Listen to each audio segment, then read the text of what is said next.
Community Investment Partner Relations here at United Way of Greater Chattanooga. And with me, I have Ms. Cassie Nice, who's our Manager of Community Investments, Abby Garrison, our Vice President, and then our CEO, Ms. Leslie Skiers. So today we're just going to go over some of the community investment changes and updates and tweaks that we're going to be introducing over the next several years with the introduction of our 2030 Impact Agenda. So that will have us make some shifts with how we approach some things. And to that, I'll turn it over to Leslie, who will give us a bit of a background and history on everything and kind of share with us where we're going to be heading. Actually, Brian, do you want to go ahead and hit the overview Yeah. Okay. Yeah. section? Yeah. Yep. Sorry All about that. I got a little ahead of myself. Okay. So here's a kind of a list of what we're going to be covering today. As I just mentioned, Leslie will go over some of the background and where we're going to be heading looking forward. Cover a little bit about the 2030 Impact Agenda highlights, because that's going to massively inform some things moving forward. As we said, getting to know Alice and 2Gen approaches. We had a webinar yesterday about 2Gen that was fantastic, or excuse me, earlier in the week on Tuesday. Talk about some of the core changes that we'll be seeing, the available funding types. Not much has changed there, but a little bit of a shift. Some highlights to the application process. We'll talk about that. Nonprofit support and innovation is still an arm of our community investments team, and that will continue. And then obviously we have a timeline sketched out for everybody to kind of see where we'll be heading over the next several months and some dates to pay attention to. So that's a topic or an overview of the topics we'll be discussing today. And then, okay, Leslie, I think we're good if you want to take over. All right. Thank you. Thank you for giving us a lay of the land. Hey, welcome everybody. It's great to see you this morning in this chilly pre-Thanksgiving Friday. I wanted the opportunity to give a little bit of a history over the very intentional and purposeful shifts we've been making over the last 8 years or so in our community investment process here at United Way. For some of you, this may be old news because you've walked through it with us this entire time. For others of you, it may be brand new. And so, feel free to drop any questions in the chat and we can get to those at the end. First thing I think, and most critical, is to note that for over 100 years, our United Way has served this community. Investing in nonprofits has been one of our top priorities. And of course, as years go by, that changes based on community need. It changes based on what nonprofits need. But that has continued to be a forefront of our strategy to essentially fulfill our mission to bring people and resources together to build a stronger, healthier community. Community investment. So our grant making is still also the top budget item in our budget. So it's where we place the most dollars and the most emphasis. So it really matters to us. About 8 years ago, we began to look at community data and have some really deep conversations with our nonprofit partners, with our donors, and began to consider how we needed to reinvent our community investment process. We had traditionally, for many, many years, been a community chest, which was a closed model. Essentially, we raised dollars and then we allocated those dollars to the same group of nonprofits year over year to help them with programmatic and operational expenses. Well, it was very clear in our work some years ago that we needed to be making a shift from an allocation model, a static allocation approach, to a more active or proactive, collaborative approach that also is more inclusive, where we could add more partners to the table to help us tackle some of these community problems. So essentially, 8 years ago, we started a new redesign, and we did it hand in hand with our 35 to 40 traditionally funded nonprofit partners who over the years had grown to have great capacity, great impact, and great sustainability. We spent a 3-year time period, which it may seem slow, but the point of that 3-year transition to help those nonprofits adopt the new model, practice with the new RFP, give us some feedback. But we really wanted to make sure that we weren't ripping off a Band-Aid with any changes. I think that's so important as a community partner, that the things we do have a lot of insight, buy-in, and that they're done in a steady, progressive way, so that we're ultimately helping the capacity of our nonprofit partners and not having any hard shifts or hard lefts or rights. So after that at 2022, we'd finished our 3-year process of building this new model and transitioning the traditional partners to a new way of working. And then we opened the community investment process to any nonprofit in our community who could partner with us to do the good work together. So for the last 3 years, from 2022 to 2025, we've had an open and inclusive model. It's had an RFP, so it's competitive, which means that all of you nonprofits can bring your best work to the table for it to be funded. We've been able to support 60 new nonprofits during the last 3-year period, which is exciting. One of the key goals of this work was to build capacity in smaller, more grassroots nonprofits, and I think we've been really successful in doing that through this season of the last 3 years. We also had the opportunity during this time to not just offer an emphasis on innovation and collaboration through our funding, but after COVID, it was clear that we needed to support basic needs, and we were able to then add the Bridge Fund, which is, of course, a third way that United Way can flow dollars into the community to help meet basic needs for our neighbors. So all that to say, 8 years in this process, really what we have done intentionally is that we open a more inclusive and proactive model to the community. Then the last 3 years, we spent time building capacity with a larger group of agencies. We essentially built a bigger table for all of our partners to come to together. And now, as we head into this next season of work with more partners, with more capacity, and frankly, more data and understanding of our community, we're going to be working together to focus those efforts where we know we can have the greatest impact. Brian, let's hit the next slide. So where we sit today, and what this means, this should be no surprise to anyone if you've been working with us for the last 5 years, that we are doubling down on our focus on serving ALIS households with children. Right now, 44% of children in Hamilton County, and I know our call has more than Hamilton County on it, but just for the purpose of this conversation, 44% of children are growing up in households that fall under the ALIS threshold. That's a very significant number. And we know we can have the greatest impact when we can focus on helping children and their families and caregivers simultaneously. So where we are headed together is investing in 2 generational approaches that serve ALIS families with children. The next big move is that we recognize that it's hard to make impact 1 year at a time, right? We know how that feels, y'all, because we raise money just like you do, year over year over year. And sometimes it's really hard to have impact in 1 year. So for our impact work, we are going to be moving to multi-year funding, working towards making commitments of 3 years at a time.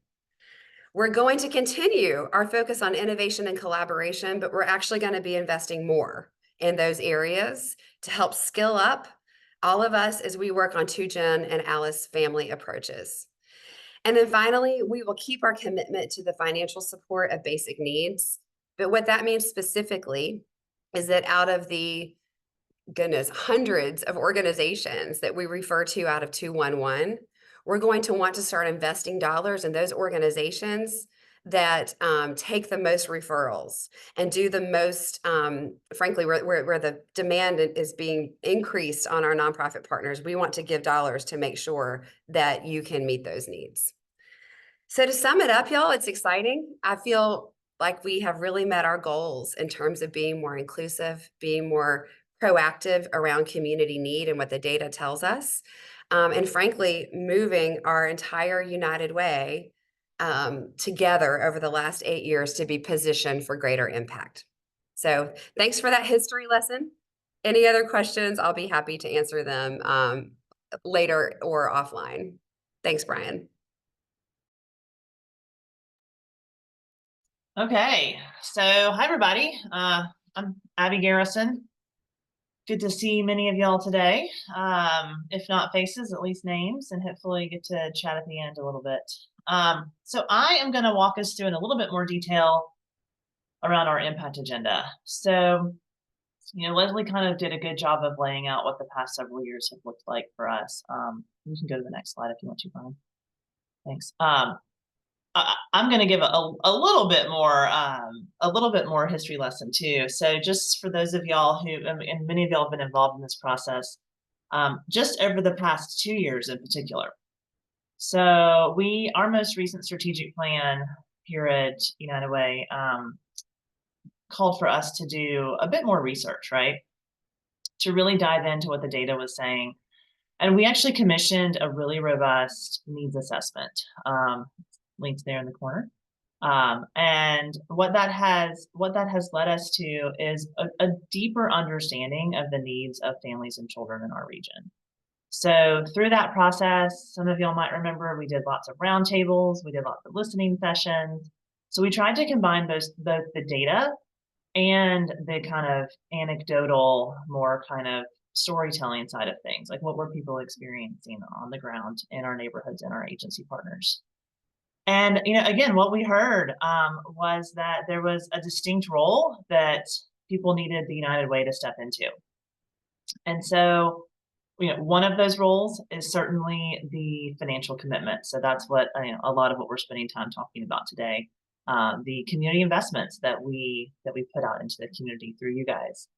But there's also other components that we really feel like in order to have impact that United Way needs to lean into. And so the first of those is really helping build the ecosystem of nonprofits who can do the work of 2Gen work, right? Who can have a deep understanding of the struggles that not just our families in poverty, but also those families who are working but still struggling are facing. And so we're really taking that seriously. We also heard that for as much as we want to have a multi-generational transformational change, that we also had to stay present in the present, right? And that there are families who have basic needs right now and who we need to continue supporting. So we've invested heavily in 211, lots of growth there, and want to continue investing in the agency partners who are providing those basic needs. We also heard through the research and through you guys and through partners that some of these issues are so big that the solutions are not necessarily at the individual programmatic level, that they're oftentimes systems level solutions and also public policy level solutions. So we've been investing heavily into the advocacy side of things. So I think you'll see more of that coming out of United Way. We also know that United Way has a tremendous long legacy of partnership with business and want to continue to leverage that on behalf of families and community. And so hopefully some of y'all were able to attend the past couple of years our United for Working Families Summit. That summit has grown into a body of work that is literally day in and day out helping walk alongside our major employers here in the region, helping them figure out how to support families and children. And then lastly, we've done this for 100 years, but know that we continue to need to help mobilize donors and volunteerism and kind of build that connective fabric that makes for a great community to come in and wrap around and support our families and children in the region. So that's where you're going to continue to see us investing time and energy and resources across all 6 of those action areas. But let's talk a little bit more. We'll talk a little bit more today about the investment strategies in particular. So our impact agenda, which was actually what's linked in that previous slide, not the needs assessment. They look similar when I glance at them. We do have both of them available for y'all to read. But when we put together the impact agenda, it's basically a roadmap. Think of it as a roadmap for where we want to invest efforts and energy. It's where we want to help convene nonprofits and businesses all toward some common priorities. And so it all drove us toward organizing our thoughts around children, families, and community. I think all of us who do this work know that kids are kind of the future of what's going to happen in the next several decades. It all starts in the early investment, early years, making sure that our kids have what they need to grow up strong and healthy and thrive. But kids also grow up in families, right? And so if mom and dad or grandma and grandpa, whoever it is that's taking care of those children, if they're not feeling stable and thriving, then that's going to trickle down to kids. So economic opportunity and mobility for families is incredibly important. And then within that, families operate in neighborhoods, families operate within communities and within the context of our surrounding community. And so we want to make sure to invest in making sure that we have just a vibrant, supportive, engaged community coming in around families and children. Let's go to the next slide. So many of y'all who've been partners of us over the past several years, or even if you're a newer partner, I'm sure you have heard us talk about ALICE. And so we commissioned that, along with other United Ways in Tennessee, we commissioned these studies about 5 years ago, really. And it's just been incredibly eye-opening for us to more deeply understand financial hardship in Tennessee and in our region. So ALICE is asset limited. That means it's families who just really don't have much extra wiggle room. They don't have a lot in the bank. One big expense and things go off the rails, right? They're income constrained, so whatever's coming in every month is just really not enough to pay the bills at the end of the month. So income's coming in, which gets to the last one, employed. They are working hard, but it's just not quite enough. And many ALICE families, let's be clear, are working 1 and 2, 2 and 3 jobs. It's not necessarily just the 9 to 5 that we're all used to. So ALICE families oftentimes don't qualify for public benefits. They're often facing that benefits cliff decisions of like, do I take the pay upgrade at work, or do I lose my child care benefit? So, it's a really precarious place. I think, some of these stats will tell you that 44% of children in Hamilton County live in ALICE households. So that's pretty stressful, right? In particular, it's just something that we know makes for a tough day to day when you're having to constantly make these tough trade-off decisions. And so we're wanting to bring our resources to bear, bring focus to helping both families in poverty, certainly continue to recognize that is a huge need, but also those families who may not qualify for your typical kind of government programs, but who are still very much struggling. Let's go to the next slide. We've also done a ton of research. Frankly, I've heard from y'all. Many of y'all are already kind of leaning in here and recognizing that, kind of like I had described earlier, children live in families, right? There is no kind of permanent barrier between what's going on with the adults and what the kids see and feel. And so knowing that, we really want all of us to kind of think about new ways to serve both kids and families and their caregivers at the same time. So the adults and the kids at the same time. We know that in some cases that is direct services that a particular nonprofit might provide to both of those groups. In other times, it's probably comes to fruition more in the terms of a partnership. So a more deep collaboration between one nonprofit and another nonprofit serving a different group of people. So there's a ton of great research out there. There's a ton of great examples and case studies of how to deliver 2-generational support. And we want to invest in trying more of that here in our part of the country. So with that, I am going to hand it over to Brian and let him give you a little bit more of the nitty-gritty of what the actual investments look like. No, thank you, Abby, and thank you, Leslie, as well.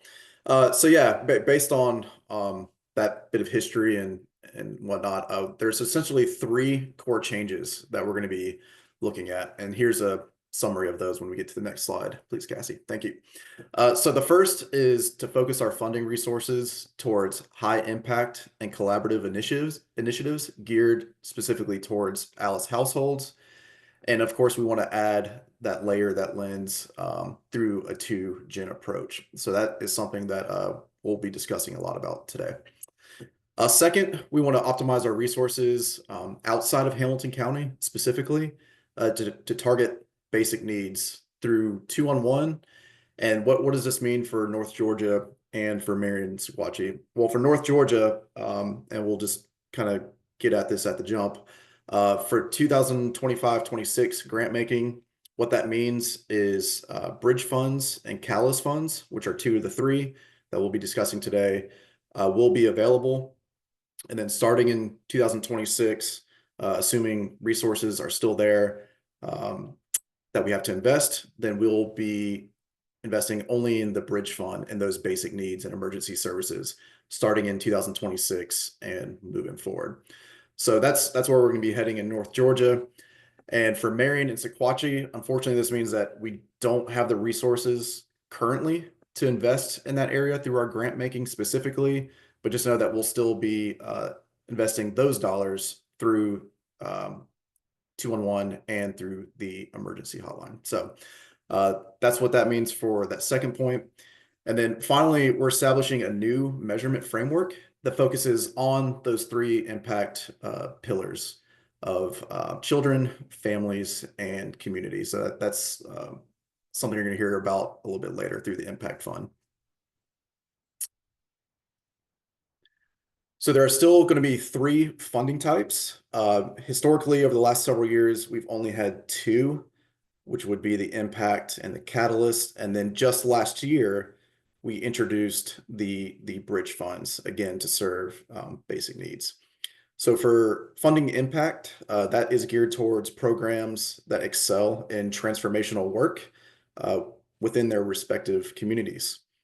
The Catalyst Fund will ask for new and innovative ideas from our applicants and partners to really accelerate that impact through collaboration efforts. And that can be with one or many more partners, depending on what program you decide to launch. And then through the bridge funds, again, that will largely remain the same and will be reserved just for programs that provide direct support services to those in immediate need. And that can be through food, housing, transportation, healthcare access, among several others. Okay, so we're going to do a little bit of a deeper dive into each of those three funding options. For the Impact Collaborative, that's what we're calling it, but still going to be the Impact Fund that you guys might know it by. For this one, applying organizations should already be using or be on the verge of incorporating a 2-gen approach, again, largely focused on ALICE families with children. This is going to be far more emphasized over the coming years, so that's why we wanted to share this with you. These should also be data-backed initiatives that can demonstrate longevity and proven results. Proposals that come in, those requests can be program-specific or initiative-specific, or for general operating support. So we wanted to make sure that that is out there and understood, that general operating support, if you wish to support more than one program throughout your entire organization, that is a possibility. We mentioned this earlier, we're going to be asking recipients of the Impact Funds to participate in a collaborative cohort for shared learning and measurement. And this is really going to be working with each other, all of the partners through Impact, to really get to the deeper issues, have deeper understandings, and working together towards that. So any recipients of the Impact Funds will be asked to hopefully participate in that cohort. For max funding requests, we don't really have one, but just understand that there might be limitations depending on your organization's side, and of course, the amount of resources we have to invest. And as Leslie stated at the top, we are moving to multi-year funding, 3 years specifically, for recipients of Impact Funds. Our team, our finance folks specifically, have worked really, really hard to make sure that we have those dollars and are on a trajectory to where we can invest in for the next 3 years. So the next one is the Catalyst. Again, applicants for Catalyst will be asked to focus on innovation and collaboration opportunities by testing potential solutions towards some of these root cause issues that Abby kind of shared through the 2-gen model. This can be done through either the scaling up of or the expansion of existing programs, or if you have a really creative solution and you want to launch something brand new, that is what would fall under the Catalyst funds as well. Max funding request for Catalyst is going to be at $50,000. This is different from last year, or I guess where we're in the current cycle of 30,000. And for the years prior to that, it was actually at $25,000. So we are really going to be leaning into and investing heavily into the Catalyst side of things, and they will remain at a single year of funds. And the last one is going to be the bridge funds, and they're going to have the fewest amount of changes. Of course, the requirements are still going to be the same, where dollars need to be restricted to direct services towards clients with immediate needs. We previously didn't have a cap on bridge funds specifically, but we are going to put that at $35,000 this year, and that's based on some of the applications we received a year ago and what the asks were. So those are going to be capped at $35,000. And the 211 closed loop referral system, if you are a agency that provides basic needs services, make sure you have that set up with us, because we're really going to have to prioritize or we're going to choose to prioritize those agencies that participate in this, because those are the areas where, or the agencies that we send the most 211 callers, and we want to make sure we can back that up with some of these funds. So if you're not part of the closed loop referral system, please reach out to our 211 staff and they can get you set up there. And bridge funds will also be restricted to just a single year of funds. So there's some changes that we've mentioned, but let's just maybe focus specifically on what are staying the same. We're still going to have those three grant types of impact, capacity, and bridge funds. That's not necessarily going away. An equity lens is going to remain as a core piece of our community investments process. So that's still there. The investments are always going to be volunteer driven, just like they have in the past. We recruit, volunteers from the community to help review the grants, and then we have a community investment committee of folks who ultimately make those decisions. So we help set up the guardrails, but it's the community voice that really gets brought to the table and makes those final decisions. All funding streams, those three of impact, capacity, and bridge, will remain for Hamilton County. And then regardless of whether your agencies receive a grant from United Way of Greater Chattanooga or not, our nonprofit support arm is still willing to help you all through our nonprofit support webinars, trainings, gatherings, coffee breaks, all those sort of things. We'll still have that available to any nonprofit within our footprint. And then lastly, we just want to make sure everybody's clear, especially for those who might be less familiar with our community investments process. Every dollar raised stays in the region in which they were donated. So if you're in Northwest Georgia, any dollars raised within Walker, Dade, and Catoosa County stays in those communities and does not cross over into Hamilton County, Tennessee, for example, or vice versa. So every dollar stays where they're raised to support the needs there. So that's what's staying the same. And Cassie will explain a little bit about what's changing and what else is next. Thanks, Brian. All right, so what's new for 2024? We're really excited. We're going to be rolling out a new grant management software. We have webinars on this December 10th and 12th. There'll be information on this, and we'll walk you through how you can register your organization in Foundant, and we'll also give you a sneak peek at the application so you can go ahead and start working on your responses. I know that's what everyone wants to do on their winter breaks. The steps to success model is going to be replaced with those metrics that Brian was referencing, especially for that impact collaborative, and they're going to be a lot more aligned with our 2030 impact agenda. Again, more details coming up at those December webinars. Impact is going to be 3-year, and it's going to be a cohort model where you'll participate in outcomes and collective impact work together. And I think this is going to be super exciting and really meaningful for everybody participating in that cohort. Catalyst, that focus is going to shift to innovation, not capacity building. And we're going to place a big emphasis on collaboration across nonprofits and as well as different sectors. Just to reiterate too, our nonprofit support will still be here to help with that capacity building piece. We're not dropping that off. That's something that we're still going to address just through different ways. Marion Sequatchie, again, grants are not available in 2025-26. The resources that we have for these counties will focus on the 211 helpline and service access through our emergency assistant fund. And North Georgia, once again, only eligible for bridge and catalyst funds in the 25-26 grant cycle. All right, application highlights again. These webinars, there's links to sign up for these on the community investments page on unitedwaycha.org right now. If you want to go ahead and register for one of those to learn how to access as well as the questions in our upcoming application. The application window, January 15th is when our 25-26 community investments process goes live. Woohoo! And LOIs or your pre-applications, LOIs, letter of intent, those are going to be due on February 5th.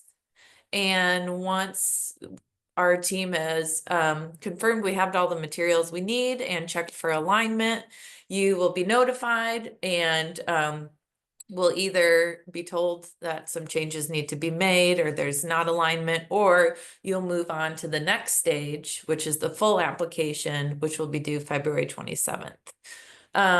Again, we've streamlined our application by moving it into Foundant. We reduced the number of questions. We heard from some folks, it's too long.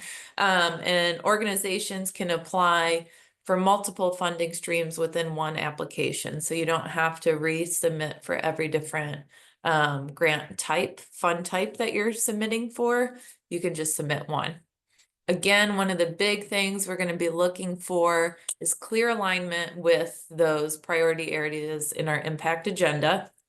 And it also includes our Alice Families with Children, 2-generation programming. So how are you addressing the needs of children and their caregivers? And you're showing collaboration with other nonprofits or outside organizations. So we're really going to want to see that. Also not on here, but a big piece is how are you driving equity throughout your programs? Okay, volunteer support. This is not changing. Volunteer advocates are going to be named volunteer grant reviewers because that just reflects the work that they're doing. But we are staying in a community-led approach. Like Leslie mentioned at the beginning, we take a lot of pride that we've shifted from being a closed process to really a community-led investment process. So we'll provide those guardrails for those volunteers, but ultimately the funding decisions are directed by community members representing our community. And we take a lot of pride in that. Our rubrics and conversations that are going to be happening in those allocation sessions, and the rubric for our volunteer grant reviewers is going to align with our 2030 impact agenda and those priorities as well. Can't say it enough. All right, nonprofit support. We're going to continue to offer support beyond the dollar to any nonprofit in our region, regardless of status. So there's always going to be a seat at our table for nonprofits to participate in these activities. We're going to do trainings and workshops to help you with your capacity building in partnership with the Tennessee Nonprofit Network. Cross-sector collaboration opportunities. This is something that we create through structures, but also tends to happen organically at the different events we do. It's just a really unique way that we can pull folks from all corners and nonprofits of our community together to interact and see how we can support one another. We're gonna make sure that Day of Caring's on your radar and connect you with our volunteer center and different volunteer opportunities that you need addressed at your organization. And there's a link on here for you if you haven't signed up for a nonprofit support and innovation newsletter. We send that out monthly to keep you in the know of what we're doing and what some of our great colleagues in the community are doing as well. All right, so next steps. Let's talk about timeline again. We have those live grant application info and training sessions coming up in December. If you can't make either of the times, don't fret. We're going to post that recording and the slide deck on our website. January 15th, mark your calendar. That is when our grant portal opens via Foundant. The 5th of February is that deadline for your pre-application or the letter of intent and those questions. And then from there on out, you have until February 27th to submit your full application. And our staff is going to host office hours every Tuesday and Thursday from 11 to noon. So if any questions come up as you're working through this process or you're getting stuck, we're here. We're here to help. We want to help you with that piece, so don't hesitate to hop on one of those. And then again, the deadline for the full app is February 27th. Resources and links. All this timeline is going to be posted on our community investments page, as well as this webinar, as well as this slide deck. Our nonprofit support page, that's where we'll list our events, our capacity building programming, etc. Our United Way of Greater Chattanooga 2030 Impact Agenda. There's a whole page on our website with more information and ways for you to dig deeper into that. Alice resources, if you're looking to learn a little bit more, dig a little bit deeper, we'll have links in this slide deck to information on Alice in Tennessee and Alice in Georgia. And 2Generation resources, we're going to be posting by early next week as well. A great webinar that was just hosted at the beginning of the week with the Ascend at Aspen Institute network. And we'll provide some great examples if you're still trying to wrap your head around how is my program fully 2Generation. It'll help draw those lines a little more clearly for you, and that'll be available on our website as well. And now is when we turn it over to y'all to ask us questions that you have, and we can address some of those in the chat as well. Please feel free to come off mute and ask, or write it in the chat and we'll cover it. Yeah, and Cassie, I know some people might be, in their car driving or listening on their phone. So I wonder if we can just maybe go through some of the chat questions that we've already answered, just for folks who are unable to pull that up.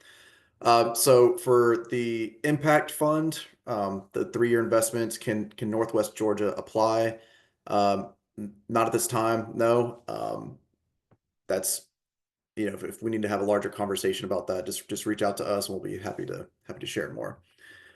Let's see.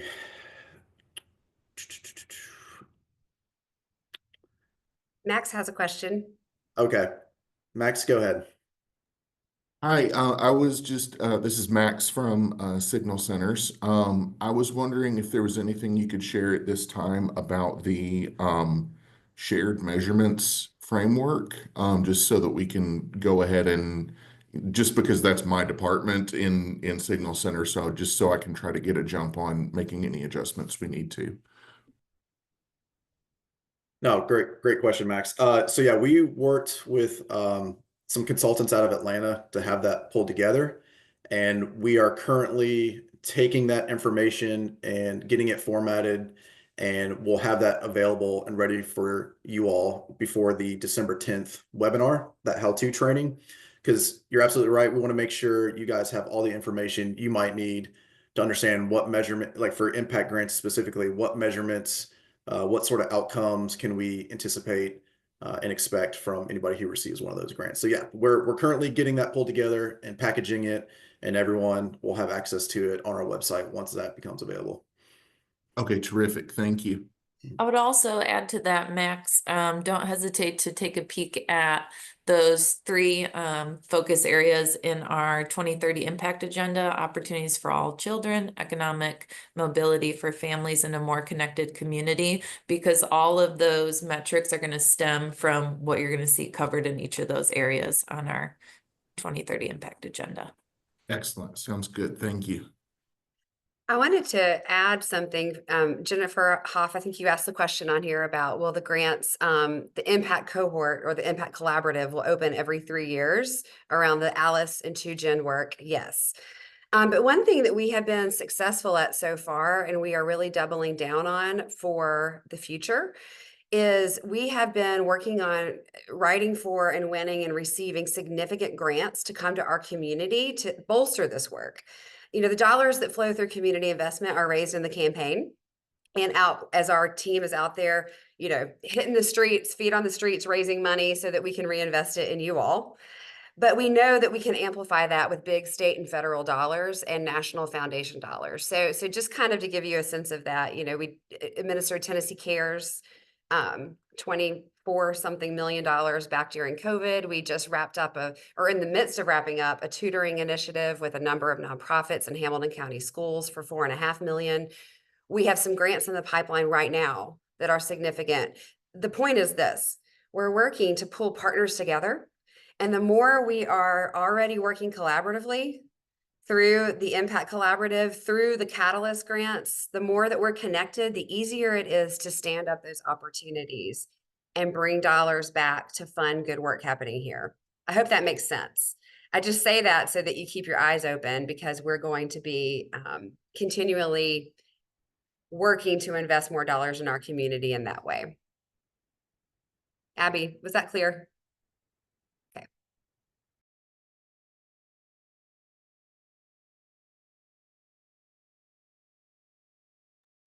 Oh, I have a question.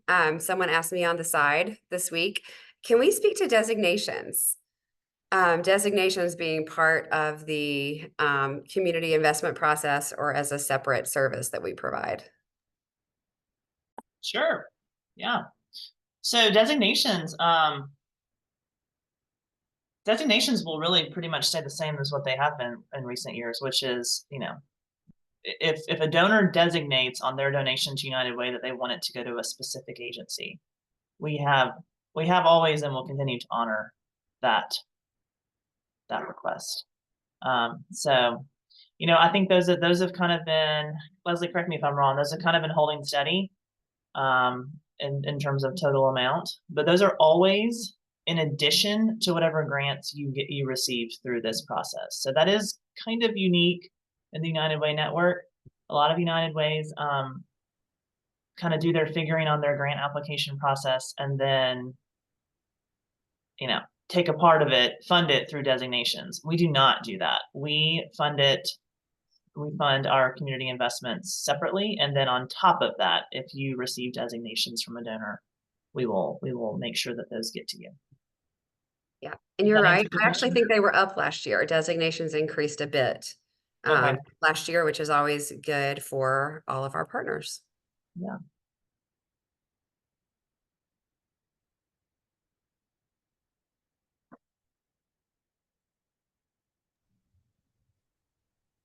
What else? Yeah. Yeah.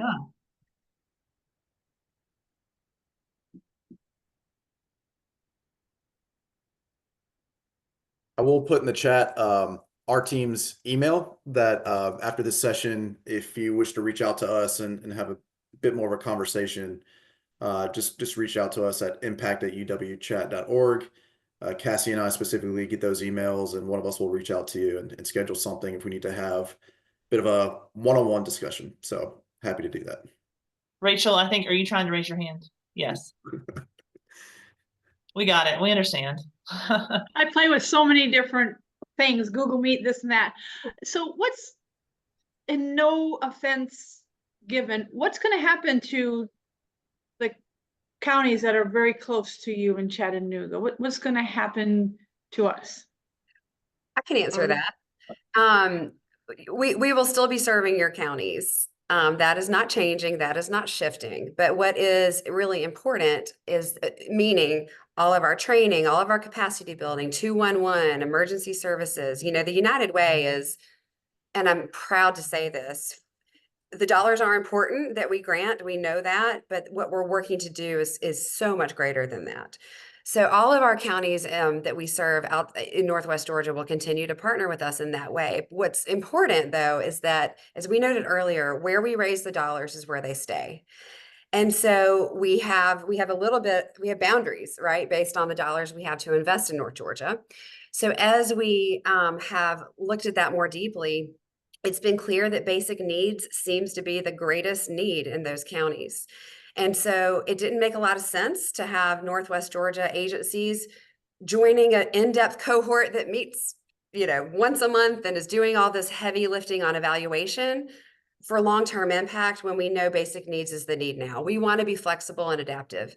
So we will take the dollars that we're raising from the generous corporate donors in Northwest Georgia, keep them in your community, but make sure that they're going to help fund basic needs like transportation, childcare, food, keeping the lights on. And that is really what we were hearing. So I hope that makes sense. It just won't be the same grant process that's happening in Hamilton County because we want to be able to be sure we're meeting the needs as they're presented in real time.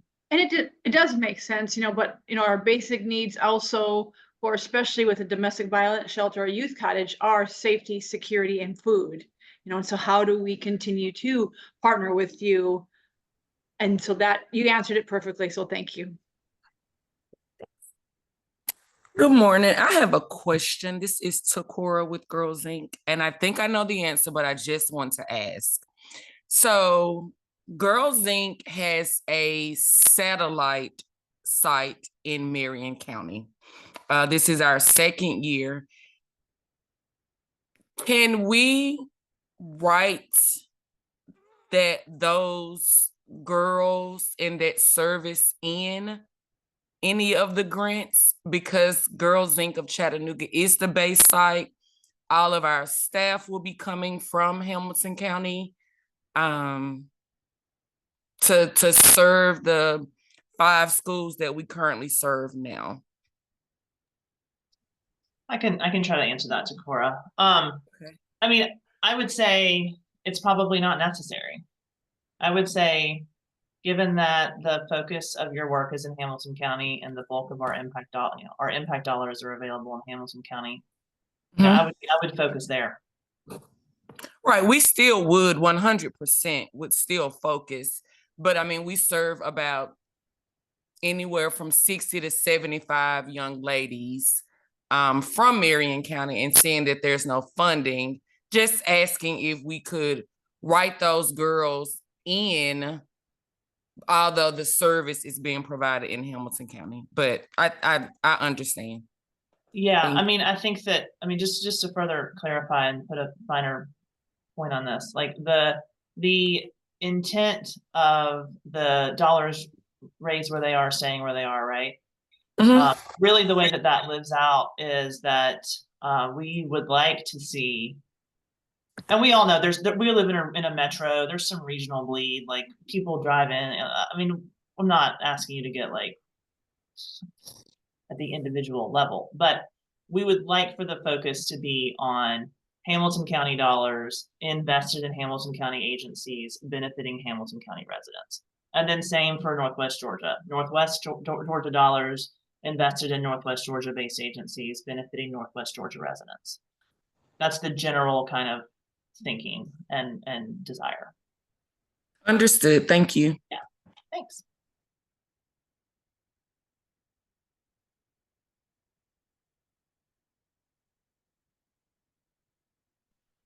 Well, I'm Mia with Momentum Network. Sorry, I have a quick question. So just to clarify, for the winners of the Impact Collaborative Grant, those winners will work together and join a cohort.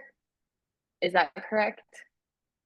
Of like collaboration, or yeah, the idea there is just building deeper relationships amongst the group, right? And so again, transitioning the work from us being United Way being a community chest pass through where it's all about the check and the dollars and the monthly deposit into your bank account, which is still really important. But we also see, Leslie alluded to this, just huge opportunity on the horizon for recruiting additional dollars, like more than we can even imagine through campaign, through all the hard work of our campaign team.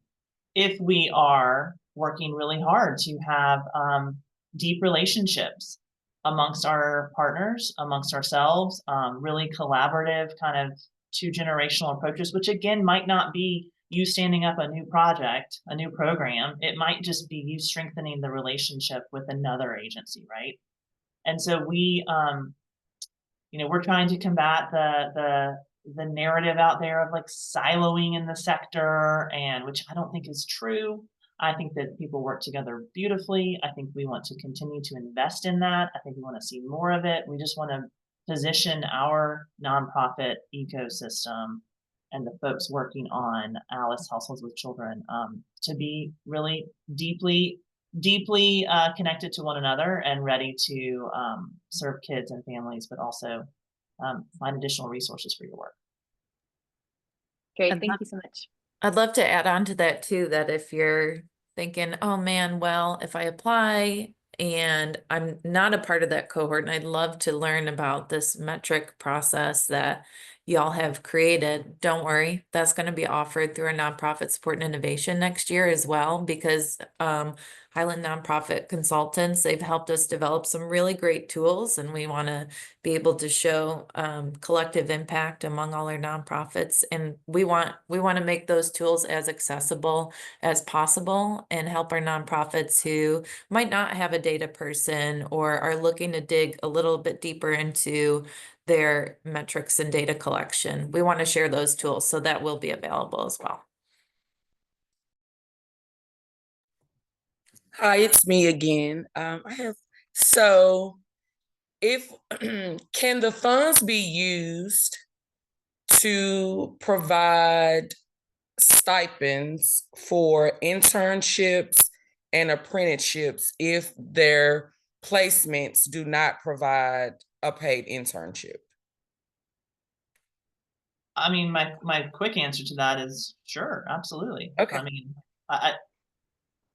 yeah, we're pretty flexible. This is private money. So this does not have all of, you're probably thinking of like TANF dollars that won't let you do that, right? Even though it's necessary. So I do think that private dollars have a whole lot more flexibility, without seeing the full scope of what you're proposing. That's certainly not disallowed by any means. Okay, thank you. Yeah. One last thing I want to clarify, I think that's really cool about the Catalyst Fund. Cassie mentioned the nonprofit support. Some of you may know that United Way just led an amazing innovation cohort with a number of local nonprofits to help them bring their new ideas to life. That's the kind of thing we're going to keep doing that helps grantees and non-grantees alike, right? But grantees be able to take an emerging partnership, an emerging innovation, an emerging idea, and really help put feet to it and fill in the gaps and help it be successful.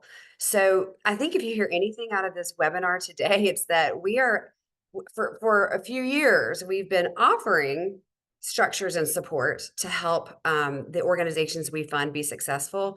Now those structures are really baked in to each one of these funding opportunities. The closed loop referral with 211 is game changer. The Catalyst training and opportunities we're going to have makes a huge difference. And then the actual cohort nature of the Impact Fund will make us so set up for far greater success. So I think walk away thinking more support. And that is ultimately what it is that we're trying to position all of us for greater success.